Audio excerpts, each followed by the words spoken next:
on my phone. So if you have any questions, please let me know. Yeah, so we're talking about straightness. What is straightness and what does this mean? So every horse is born to some extent uneven, like I explained in the first video. Just like humans are left and right-handed, horses are some version of that also. No horse is naturally even from left to right. The typical, so you hear the words crookedness being used. Horses are crooked, uneven, from left to right. We can talk about the most common so-called crookedness is sometimes referred to as left banana. I think it's just kind of good to remember it that way.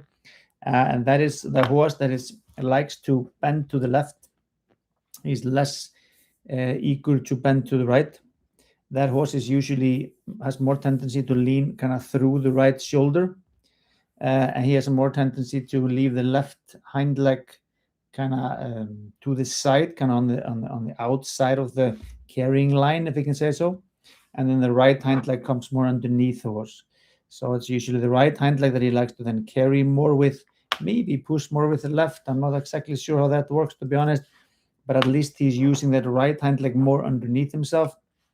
Left hind leg kind of gets more of a free ride, leans through the right shoulder. I like to visualize that he's kind of pushing diagonally off his left hind leg through his right shoulder. This is like the typical, but then we can have obviously the totally opposite, and then there can be some kind of mixture of this and different versions of this. So there's no rule how horses are, but this is the most typical, either like this to the left or to the right.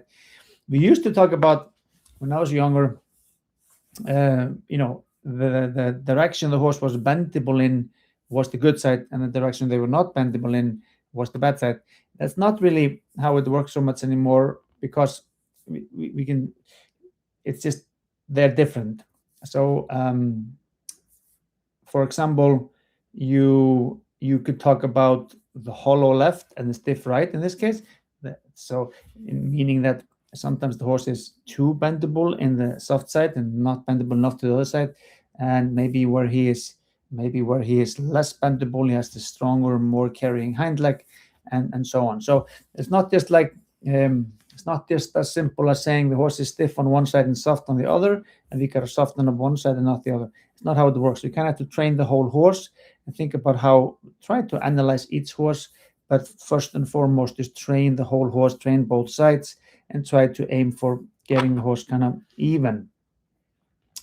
And when we are doing that, we are kind of training the opposite of what the horse offers us. And that's kind of how we kind of know. That's the best kind of one of the at least indicators of what's going on, is that we train the opposite of what they offer us. So if the horse, like I pointed out in the first video, if the horse is offering us too much bend one way on the circle, likes to overbend, then we maybe train underbend there, like or even a counterbend. And then one side of the circle, it doesn't like to bend very much, and then we train overbend. So we can exaggerate a little bit what the horse does not offer us. That's one way of help balancing the horse out. But at the same time, knowing what's going on. So when we have a horse that's, we have this kind of, we have to listen to the horse and see what we get back. So we're bending the horse in the overbend, okay, this is the soft side, etc. And then when we start to work with collecting exercises, we can see also on what side they do better, what side they like to collect more and less. So that's how we kind of, through the work, we figure out what our horse is less eager to do and what our horse is more eager to do, when we train what is less eager to do to that extent. But obviously we train everything, we train both sides. Having said this, it's also very important not to, we sometimes say in teaching, don't bully the difficult side, or difficult part of the work. So for example, if you have a horse that is, has a difficult doubt doing something, and I'm saying to you, train the opposite of what he offers you, it doesn't mean you shouldn't train what he offers you too. You want to go between, and a lot of switching, a lot of transitions, and I'm going to talk more about that. So yeah, you might train a little bit more the opposite of what they offer you, but at the same time, it's also important not to attack what's difficult and what they don't offer and just train that. We got to train the whole horse. I really like that saying. That means a lot to me. Train the whole horse, not just the parts that are not good. Okay. The horse will never be perfectly even, right? So I think, at least I've never seen or met a horse that is perfectly straight. That is what we are trying to get to, is obviously balance the horse out, but part of it is also just getting enough control so we can deal with it. We are trying to make the horse more and more and more even, but it doesn't mean that they will ever be perfectly even. I think it's just like with humans. I'm right-handed. I think it will be very hard for me to train my left hand enough to be equal to my right hand. I might try and I might get somewhere, but I think I don't think I'll ever wake up one day and be totally even. But we are working with muscle structure and things like that, and we are working with the horse physically and trying to get him as even as possible. But maybe not less of it is just having the control. So when the horse is falling on the shoulder, when the horse is swinging the hind end this way, you have to be able to do something about it, because only when you have the control to do something about it will you be able to improve it. For example, with a lot of us have heard this term, falling through the shoulder, running through the shoulder, going out through the shoulder, or falling in on the shoulder. We have to create the tools to prevent this from happening before we can make the horse more even and more straight. So we can say the goal is always to, we have control. So we need to gain enough control, and that's why I started with this exercise, shoulder control versus hind end control, controlling the front legs between my hands and controlling the hind legs between my legs. This is like a little bit simplified, obviously, but a good visual to kind of keep in mind. And I think this is a very important, for me, a beginning, so you can affect the circle, the shoulder in the square or the figure eight or whatever you are. You have the control to line it up. So you're always trying to line up the front legs and the back legs. And for example, if you are riding straight, you want the right hind leg to go in the same line as the right front leg, and then the left, same for the left. And then if you're riding shoulder in, you want the horse to be on, we talk about the tracks. So if you're going straight, the left is on one track, the right feet are on the other, on one track. So then the horse walks on two tracks when he's going a straight line. It's the left track and the right track.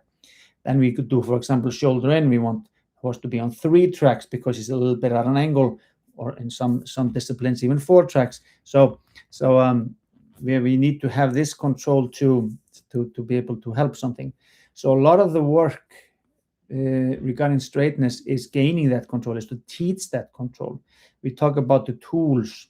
We need to have tools to be able to change something or improve something, and that's what that is. That first approach I had was creating the tools to help us control where the front legs are and where the hind legs are.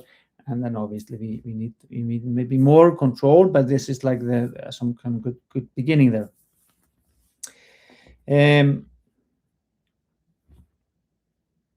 We will probably always be working on this, and the difference with this, like so many other things, it's not like it's so important to keep in mind when we are training horses that we are not going to graduate from something. So we start with maybe something basic, whatever, and then we come to having a quite educated horse and being an educated rider. We cannot just take the simple exercises and throw them away. We constantly need to be checking on them and go back to them. What changes though with training, of course the horse gets stronger and he gets more evenly muscled, and physically everything gets easier, but also because we have so much control and so much understanding and the communication system works well, we are quicker to correct something, and we have the tools we need to do it. So we have a horse that's falling on the right shoulder, we have the tools to prevent that from happening.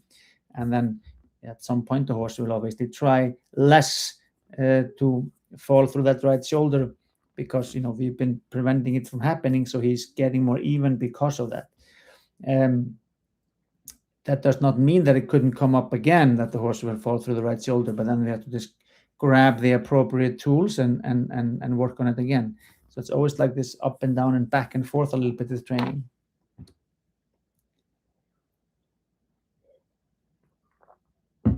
Again, don't be shy to ask questions if there's any here. I have some more points to go through here.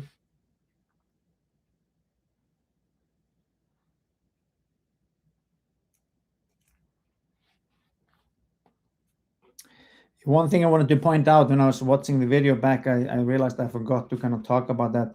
The horse that I was riding in the first part, it's a very good horse. He's a nice horse and quite a bit trained by now. But he's always had this tendency a little bit to kind of over round his neck and close himself in and get a little bit closed in. And we had to work on this quite soon with him, and it's still a project for us. He can round his neck quite easily, but maybe a little bit more than he would choose himself. So he sometimes get into this negative cycle. And when I was working on this, I knew and I felt that he is sometimes a little bit short in the neck and closing himself in. I decided not to be talking about that in this video, because it's we can't talk about everything, but I wanted to mention it here just so we know. You saw it less with the horse that Jeff was riding in the second part, and you saw moments when he was quite okay, the bay horse I was riding. But when I was kind of using those exercises and showing them to you, he got a little bit closed in, a little bit over round. That's something we are working on daily basis with him. And one of the things we do to prevent that from happening is we obviously train quite a bit of long frame. We train quite a bit of forward. Often when the horse starts to get too closed in, we just want to ride more forward and we do less exercises. We don't do a whole lot of exercises with him all the time, and not necessarily the ones I was doing, but I wanted to show them to you. And I would do them also in reality. I would probably do them for a shorter time and do some more forward riding in between and then come back to it. I might let him yield once or something and then take a little longer walk and then come back to it. I'll try to get him to do it with a longer, more open neck. I wouldn't repeat as often maybe as I did there, but I wanted to show you the approach and kind of how the control would work. And also when I was walking him like on the figure 8, I would have liked him to be a little bit more up at the pole, a little bit more open the neck. But that's something I would work on, or we are working on, either by, like I said, riding more forward or simply pick him up. And I think we have some videos on that too, behind the bit or something like that. I think behind the bit and above the bit, I think we have both kind of. So that's just something to keep in mind. But this is just how it is, this is just like, we have few horses like this that have really good necks and have easy time, have a tendency to overround. We have other horses who have a tendency to be strung out. We have other horses who have a tendency to keep the croup very high. We have other horses who have a tendency to be pacey or be trotty. Horses are just horses, and we are just human trainers trying to do our best.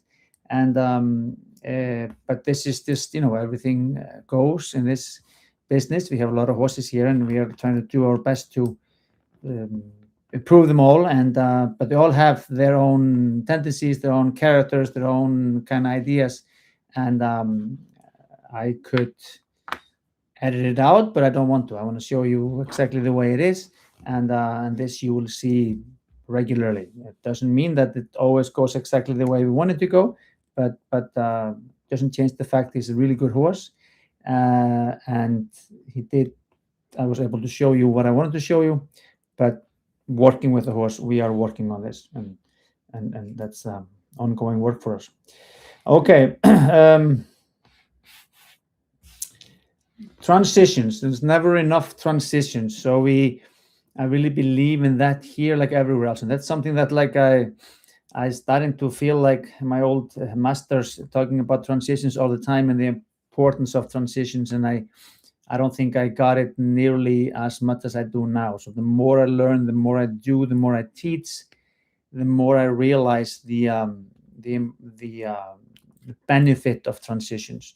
And transitions are so much, or switching, like, left to right, walk to walk, switching gaits in and out of the exercises. I feel like it's so much magic that happens when you put the aids on the horse and you ask him to do something. Just for example, into a left circle. Okay, go into my left seat, I ride my horse into a left circle, and I ride in one circle, then I get into a straight seat for a moment, and I switch to my left seat, and I start this whole thing over again. When I put the aids on the horse and I ride into that particular exercise or shape, so much happens then. Then whether I go one circle or 21 circles is much less important to me. That's why I think it's much better to go a circle, go straight, or the other circle and come back to that circle. That's why the figure 8 is so powerful. Same applies to the square. So you take a sharp turn, you bend, then you ride forward, then you bend again. So you're straightening the horse up, riding purposely straight, bending the horse again, straightening the horse up, riding purposely straight. This is often much more beneficial than riding 21 circles or something like that. And this kind of applies to everything, whether it's exercises like shoulder in or leg yield, whether it's circles or bends, whether it's gaits, speed control, bending, whatever. So it's a really, and that I feel like is, I wanted to kind of remind us and you guys of, when it comes to straightness, and like I pointed out here in the beginning, it's not about just finding some weakness, some stiffness, and just like hammer that and think we get a straight horse. We gotta get in and out and switch and left and right and forward and backwards and switching, transitions, like somebody said. All right, let me go through my notes here.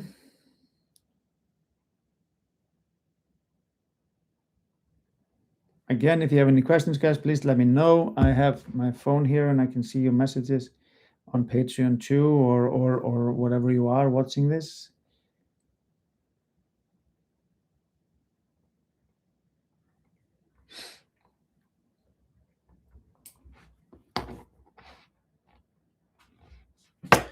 All right, I am going to look up, there was one kind of comment here, or no, not here, it was here. It was from Bridget. She says, I've been dealing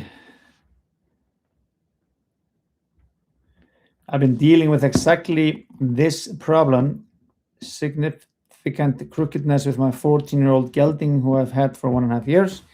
I've made some, but not enough progress. Not sure if this makes sense, but I seem to have lost his balance more since I've been using these exercises. Main issue is trying to correct his falling in on right shoulder with high neck, bracing neck. So I wanted to address this point that she says, like, she feels like she has lost the balance and since she started using these exercises. And I can relate to this because sometimes, there is always this kind of, when you're working with or you want to work on something, okay? You have a horse that's going through the shoulder. How are you going to stop him from going through the shoulder? We need to have tools to do that. I sometimes say, just like you're going to build a house, we need to have tools to build a house. We can't not just magically build it. So the tool we need to create is some kind of, in this case, shoulder control or some lateral work, lateral techniques. And what happens is we go through almost like a teaching period. So we're teaching the exercise or making the tool, which is the exercise. And we need to have quite good control over the exercise or have the tool quite well made before it is really helpful to improve the horse. Often we have, like, we're going through this like teaching times where we are in the process and the horse knows the exercise, we know the exercise, but maybe not quite well enough to be really truly helpful in dealing with the issue. And I think I often feel like I have this, I have a stiff horse, and often this is what happens is you have a stiff horse, you start suppling the horse up and bending the horse and teaching him lateral work and all kinds of suppling work and bending work, and you want to get this horse nice and supple and feeling good. And then he kind of turns into a worm. He's like all over the place. He's like leaning through the shoulders, and he's like can't go straight anymore and things like that. And that can be a normal in between time when we don't have the exercises fully taught or made enough to be helpful. Maybe we just did it a little bit too soon or too fast, the suppling thing. And or most likely we just need a little more control. A good example of this is like, you have a stiff horse and he just trucks on and he does okay maybe. He teaches his horse to bend quite well, and now he starts going through the shoulders because he's capable of and able to do it. And then we need the outside control, the shoulder control, the control on the outside rein. So and before we have that, it almost like works. He can use it against you. So then you need to train a little bit more to get the tools you need. So he cannot use the exercise as much against you, not purposely against you, but you know what I mean? He's like being like a worm and like all over the place. But then you need to get the proper tools to firm him up, maybe do different exercises and keep going. So I think I can see what you mean, Brigitte, and this can happen, but I still think you should, keep going with what you're doing. There was a question that came in here from Signe Clausen. Let me see.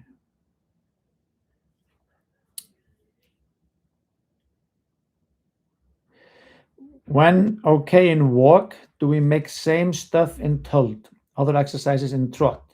Good question. Yes, we can do all these exercises in tilt and trot. Depends on the horse what would come first. Most of the time for me would be, tilt and then slow tempo tilt. No, sorry, walk first, of course, and then really slow tempo tilt or kind of running walk. And typically I would then do it after that with trot. However, if you have a horse that's very strong in trot, not stronger than tilt, then it could be the opposite order. But for me, if I have a horse that's quite tilty, generally speaking, and this is very general, not a rule, it is first walk and then tilt and then trot.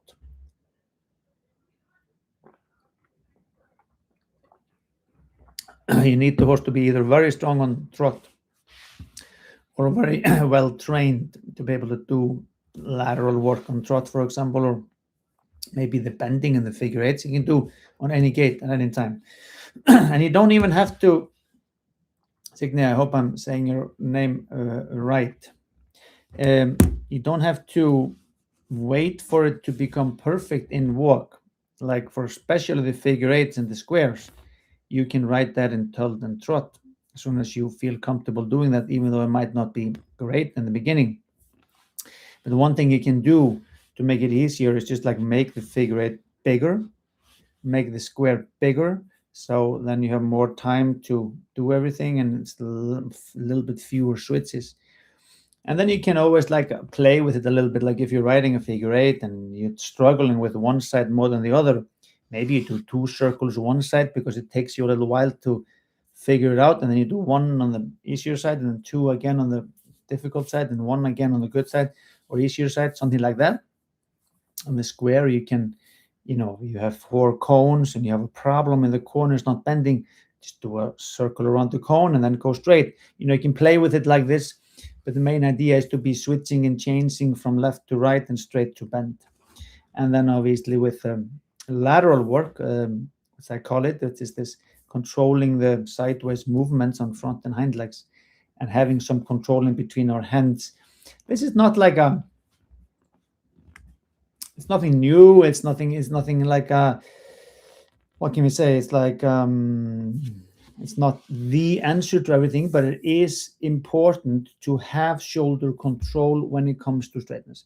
If your horse is leaning in and out on the shoulders and you don't have any answers to it, that is going to be very hard to help him or get any kind of straightness.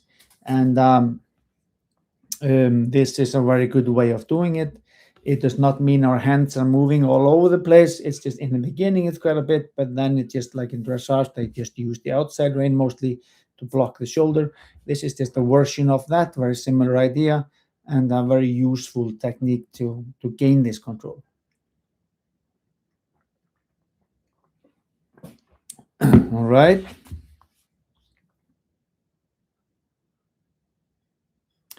And again, obviously, Straightness is a big topic. This is like probably a lifelong project for most of us, and most of our horses. We're always working on it and trying to improve it. I just gave you these 3 ideas of how we can do this, and some general approach, like train the opposite of what you're offered and things like that. But of course, there's a lot of things that go into straightness. Lag yield, for example, on a diagonal line is very often used a lot for it. And then this, hunches in, and all kinds of half pass, or that just depends on the level you're at and what you're doing and how far you have come and things like that. And then so this is just like some kind of my ideas, or what came to my mind when I was asked about this. I hope that's helpful for you guys, and we can always add to it later and talk about it again if people are into that. Otherwise, we will move on to the next topic. Obviously, for the next month, I don't even know what topic won the poll, but I'll start to look into that. And I think the poll is still going. Actually, I encourage you to vote on the poll. So we set up three ideas that are all ideas from you. So we're always asking you for ideas. So if you have any ideas for new topics, we ask for that to be put in comments underneath the polls. Then we keep track of all this. We have a long list of ideas from you guys, and we will put 3 up every month that you will vote for, and we will work on that winning topic. And encourage you then to watch the videos before the Q&A, anytime before the Q&A, because then you can post questions in comments underneath the video that I will answer in the live Q&A. But if you don't make it to the live Q&A, that doesn't matter, because that will live on the Patreon page, and you can watch that whenever you want and get an answer again and listen to the answer to your question. Alrighty, I think this is good for now. Thanks a lot for checking in, and I will be here in about a month again. Thank you. Bye.